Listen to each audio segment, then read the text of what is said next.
네, 안녕하세요. 저는 매일매일 그 투자를 하면서 어떤 시황에 큰 변동이 있거나 할 때 이제 글을 써서 기록을 해놓긴 하는데요. 오늘은 좀 뭔가 특이하게 이상한 걸 느낀 게 있어서 한번 이렇게 거기 찍어드릴게요. 아, 이렇게 네, 이렇게 역시 정리를 생각을 다 정돈해가지고 맞아요. 이렇게 대단하십니다. 하는데 특이한 일이 있어서 오늘은 영상으로 특별히 기록을 남기자고 얘기를 해서 이제 영상으로 기록을 남깁니다. 네, 제가 우겼습니다. 네, 신 박사님이 추천을 해서 제가 이렇게 했는데요. 어, 아마 오늘 좀 특이했던 상황은 4월 3일 트럼프가 미국으로는 이제 4월 2일 저녁이었죠. 그래서 일반 관세하고 상호 관세를 60개국에 부과하면서 미국 시장이 나스닥 선물이 4%가 넘게 오전 중에 우리나라 시간으로 오전 중에 하락했었습니다. 근데 나스닥 선물이 4% 넘게 빠지는 것도 사실은 굉장히 드문 현상이었었고 보기 드문 현상이었었는데 이 정도면은 뭐 한국 시장 굉장히 공포감에 사로잡혀야 되고 코스트 외국인도 오늘 1조 3천억 매도를 했습니다. 그리고 선물도 뭐 4천억, 3,700억 정도 매도를 했고 코스닥 시장도 당연히 매도를 했고요. 이 정도 매도를 하고 또 풋옵션도 40억 원어치 샀어요. 그 콜옵션은 매도를 했고 완벽하게 하방으로다가 자리를 잡고 외국인이 밀어붙였는데 지수가 오늘 코스닥은 정말 놀랍게도 0.2포인트 하락을 했고요. 0.2% 하락을 했고 사실 외국인이 이렇게 현선물 파생까지 다방을 이렇게 그- 쳤을 때는 지수가 못해도 한 몇 퍼센트 빠지는 게 일반적일까요? 못해도 2.5% 이상 3% 가까이는 빠져야지 정상이라고 볼 수가 있죠. 그렇죠. 근데 이 수급은 장 시작부터 마감까지잖아요. 그러면 장 시작부터 마감까지는 양봉이니까 플러스였던 거네요. 그렇죠. 네. 오전에 마이너스로 처음에 마이너스 급격하게 출발을 했지만 지나가면서 계속해서 그 지수뿐만 아니라 정말 많은 종목들이 플러스가 나는 제가 그 특히 이제 방어적이라고 볼 수, 관세하고 무관하다라고 볼 수 있었던 종목들. 근데 그전에는 막연하게 뭐 바이오에 관세 매기겠다 이렇게 해서 참 기술 수출하는 ADC 관련 주식들 뭐 리가켄바이오라든지 알테오 이런 주식들이 급락하는 것을 보고서 아 이건 굉장히 심리적인 거구나 라는 생각을 했고 그런 포트폴리오들은 막상 관세가 부과가 되면은 뭐 별일 없으니까 오르게 그 심리적인 게 거쳤으니까 악재가 소멸되면서 반등하겠구나 했는데 역시 그런 것들로 반등은 했어요. 근데 그렇지만 그런 거는 이해가 되는데 지수 자체가 1% 가까이 그 특히 코스피 200 같은 경우에는 1% 가까이 하락하면서 그냥 끝난 걸로 알고 있는데 그 상당히 강세를 보였습니다. 그리고 특별히 막판에 벌어진 현상이 저로 하여금 내일 탄핵 선고가 있지 않습니까? 그렇죠. 그래서 그거에 대한 뭔가를 알고 있는 세력들의 거대한 매수가 그러니까 그런 오늘 매수 세력들이 들어오지 않았나 하는 뭐 음모론적인 생각을 할 수밖에 없었던 게 제가 옛날에 있었던 일이 데자뷰가 오늘 생각이 났습니다. 제가 주식 포트폴리오도 있지만 주식시장 시황을 보기 위해서 아주 소규모의 옵션 투자도 하고 있거든요. 지수 옵션 투자를 하고 있는데 워낙 변동성이 높아서 오늘도 그랬고 내일도 그럴 것 같고 그래서 오늘은 관세 부과가 있기 때문에 변동성이 높을 것 같아서 콜옵션, 풋옵션 양쪽을 다 매수를 했어요. 물론 이제 한쪽 풋옵션에서 아침에 굉장히 크게 올라서 수익이 많이 났었지만 풋옵션은 거의 뭐 반토막 이상이 났었었죠. 근데 놀라운 건 많이 그때 아침에 하락했을 때 산 것들 중에는 뭐 200% 가까이 이렇게 오른 것도 있고, 그러니까 이 얘기는 뭐냐면은 지수가 상당히 많이 아침보다 반등을 했다라는 거죠. 근데 이렇게 과연 이게 좀 특이한 현상이다. 그리고 마지막으로 특이한 현상 중에 하나가 동시호가에 콜옵션, 풋옵션이 둘 다 큰 폭으로 올랐습니다. 제가 이거를 느낀 게 데자뷰가 사실 9.11 테러 때거든요.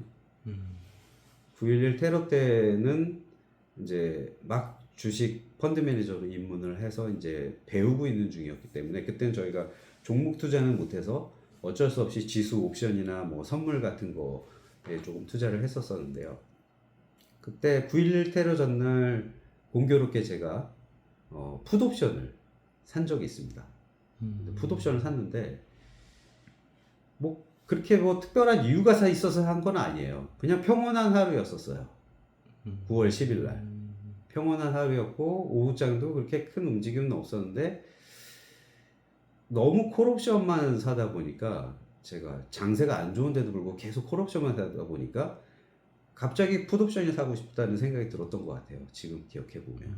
그래서 풋옵션을 샀는데 정말 아무 이유도 없이 갑자기 그 장마감 한두 시간을 남겨놓고 지수가 쭉 밀려버리기 시작하더라고요. 어디선가 매물이 쏟아지기 시작하면서 그러면서 풋옵션에서 한 3-40% 수익이 순식간에 났어요.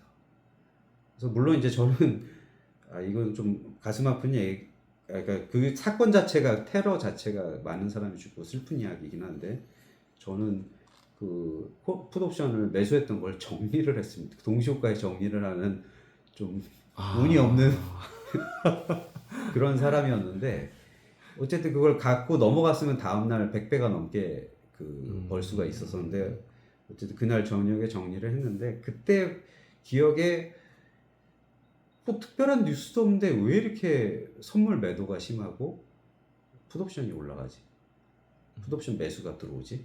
하는 생각이 들 정도로 굉장히 그런 기억들이 남아 있었습니다. 그런데 몇 년 후에 이제 뭐 유지 보수 교육이라든지 뭐 이런 다시 교육을 받으면서 그런 그때 있었던 사건들에 대한 여러 가지 이야기들을 들었는데 그때 이제 장마감을 앞두고 중동계 자금이라든지 미국이나 이런 쪽의 자금이라든지 뭐 음모론적으로는 그런 얘기도 있습니다. 이런 이미 비행기가 떴기 때문에 테러를 알고 있었고 그 시간에 시장이 열린 곳이 한국과 미국, 한국과 일본 시장이 그 선물 옵션이 가장 활발하게 거래되는 시장이었었는데 음모론적으로는 그때 그런 사건을 테러를 감지하고 있던 자금들이 들어왔다라는 얘기가 있더라고요. 그래서 굉장히 그 섬찟했었는데요. 그거를 야 이런 잔인한 사건을 알고 또 돈은 또 그거에 따라서 움직였구나.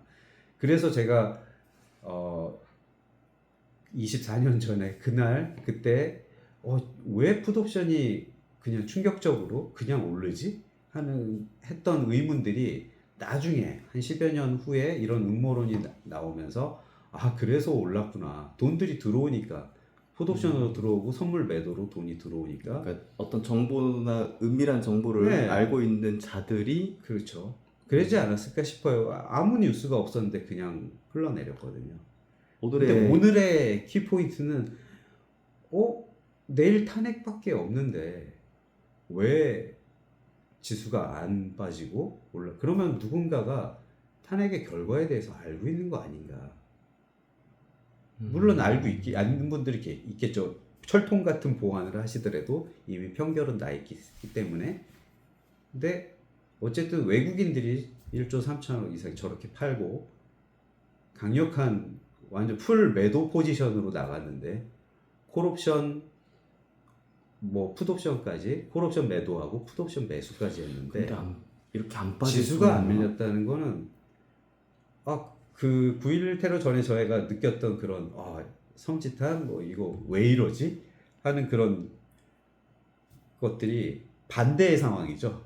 뭔가 좋은 일이 있는 거, 뭐 내일 뭐 급등할 만한 사유가 있는 것인가? 미국이 더군다나 나스닥 선물이 3, 4% 마이너스인 상태를 계속 오가고 있는데도 그렇죠. 불구하고 이거밖에 안 하겠다. 그럼 내일 탄핵의 결과는 어느 방향으로 이 수급들은 예상을 하고 아마도 우리가 불확실성이 제거된다라는 측면에서는 어느 쪽이든 사실 불확실성 제거라는 측면에서 이미 탄핵 일자를 선고하는 것만으로도 주가가 그날 올랐어요. 그렇죠. 그죠? 네. 그날 한덕수 대행이 상법 개정안 거부권 행사하면서 미국 증시 영향으로 상승하던 한국 증시가 상승폭을 확 낮추면서 떨어지는 거의 살짝 마이너스를 터치하는 순간까지 갔었는데 다시 탄핵 선고일이 그로부터 그 이후에 나오고 난 다음에 맞아요. 급등하기 시작했습니다. 그러니까 어쨌든 이 탄핵 선고라는 거는 결과 여부를 놔두고 불확실성 제거라는 측면에서 한국 주식시장에는 긍정적인 측면이다. 근데 조금 더 긍정적인 측면으로 결론이 나기 때문에 오늘 주식시장은 여러 여건에도 불구하고 그런 결과가 나오지 않았을까? 저도 사실 오늘 뭐 사실 콜옵션, 풋옵션 또 다 변동성이 높기 때문에 다 매수를 했습니다. 근데 콜옵션을 조금 더 많이 했어요. 그런 이유로. 왜 안 빠지지 하는 이유로. 외신 블룸버그 쪽에서는 탄핵이 되는 게 불확실성의 해소에 더 도움이 돼서 외국인들 이제 수급에 유리할 것이다 이런 분석 나오더라고요. 그거는 예. 너무나 당연한 것 같아요. 네. 왜냐하면 지금 이제 기각이 돼서 다시 대통령으로 복귀를 한다고 하면은 또 다른 불확실성을 또 이제 예를 들면 기간 없는 불확실성이 되는 거죠. 예를 들면 오늘 트럼프가 상호관세를 부과한 건 이제 9일부터 한다고 했기 때문에 불확실성이 오늘 끝나는 줄 알았지만 다시 9일로 연장이 됐어요. 그러면서 미국 증시가 지금 선물장이 급락하고 있는 것처럼 9일까지는 또 불안한 장세가 또 계속 될 거예요. 기간이 그래도 9일이라는 기간이 설정이 되어 있습니다. 근데 대통령이 다시 돌아온다? 이거는 그 이후에 제2의 개혁 아니면 또 어떻게 되는 거지 하는 모르겠다. 하긴 라는 그 계엄- 불확실성이 계엄 선포했을 때 주식시장 폭락하고 외국인 계속 팔고 했었으니까 그렇죠. 외국인 입장에서는 그게 그 자체가 굉장히 커지는 불확실성. 네. 기한 없는 불확실성이 기한. 또 생기는 겁니다. 뭐 대통령 임기 다 채운다고 하면은 2년이 넘는 거죠. 그 불확실성이 생긴다 그러면은 한국 증시는 3년 동안 아마 못 일어났을 것 같은데요. 또 이제 야권에서도 엄청 반발과 정말 둘로 갈리는 어쨌든 혼란은 일어나게 돼 있어요. 그렇죠. 예. 음. 탄핵이 되더라도 탄핵 반대 세력의 어떤 또 법을 넘어서는 그런 행동들이 나오면 또 그 사회 혼란 때문에 일시적으로 또 그 정책적인 불안, 국정 불안 뭐 이런 것도 연결될 수도 있겠죠. 하지만 새로 재선거를 해야 된다라는 확실성은 생깁니다. 아 그렇네요. 그렇죠. 그러니까 이제 어떤 정치적인 얘기를 하시는 게 아니라 네. 이런 결정들이 시나리오별로 증시에 어떤 영향을 줄 것인가를 그렇죠. 지금 경험상 얘기하시는 맞아요. 거잖아요. 불확실성이냐 확실성이냐의 차이입니다. 그렇죠. 그런 면에서는 아마 블룸버그에서 얘기한 거가 불확실성 제거 측면에서 도움이 되기 때문에 증시에는 더 긍정적일 것이다 라고 보이지 않을까 싶습니다.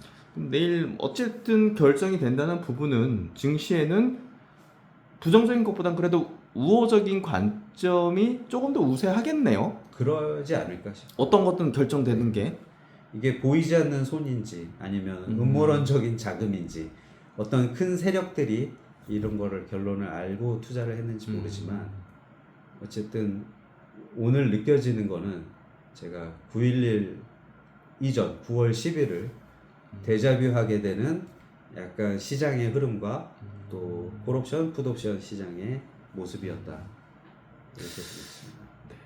그러면 내일 4월 4일 네. 또 이제 이벤트가 또 확정되고 나서도 의견 한번 들려주시죠. 네. 오늘 이 인사이트가 내일 투자하는데 많은 도움이 됐으면 좋겠네요. 네. 하여튼 뭐 어쨌든 간에 긍정적으로 이 힘든 시기들을 우리가 이겨나갈 수 있었으면 좋겠고, 아니면 냉정하게 판단을 해야 됩니다. 여러분도 같이 한번 화이팅 하시기 바랍니다. 감사합니다.